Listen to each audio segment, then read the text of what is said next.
Hi guys, in this video I will show you how to turn on dark mode on Deepseek, what you need to do.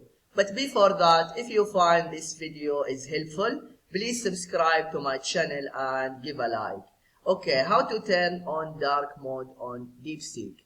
When you are in your account, click on my profile in the bottom.